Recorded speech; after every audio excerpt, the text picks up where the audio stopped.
కుంటాల జలపాతం.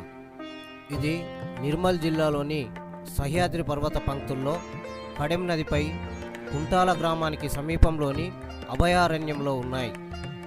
44వ జాతీయ రహదారిపై నిర్మల్ నుండి ఆదిలాబాద్ పోవు మార్గానికి కొద్దిగా కుడివైపునకు మండల కేంద్రము నేరడిగొండకు 12 కిలోమీటర్ల దూరంలో ఈ జలపాతం ఉంది.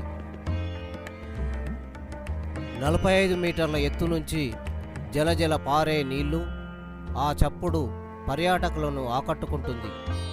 దట్టమైన అడవులలో సహ్యాద్రి పర్వత శ్రేణిలో గోదావరి నదికి ఉపనది అయిన కడెం నదిపై ఈ జలపాతం ఉంది. జిల్లా కేంద్రమైన ఆదిలాబాద్ నుండి ఇది 60 కిలోమీటర్ల దూరంలో ఉంది. జలపాతం యొక్క దిగువ భాగము సమతల బండరాయితో కూడుకొని నునుపుదేలి జారుడుగా ఉండును.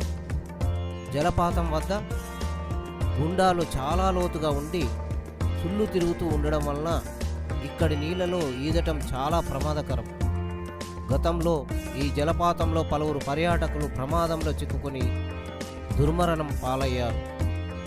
2000 సంవత్సరం వర్షాకాలం నుండి 2006 వర్షాకాలం వరకు 35 మంది కుంటాల జలపాతాల వద్ద ప్రమాదానికి గురై మరణించారు. జలపాతానికి ఈ పేరు దుష్యంతుడి భార్య శకుంతల నుంచి వచ్చిందని స్థానిక ప్రజల విశ్వాసం.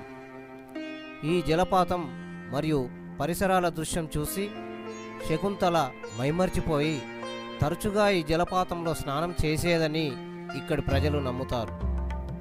ఈ ప్రాంతంలో 3 జలపాతాలు, గుండాలు ఉన్నాయి. ఈ గుండాల్లో ముఖ్యమైన గుండాన్ని స్థానికులు సోమన్న గుండంగా వ్యవహరిస్తారు.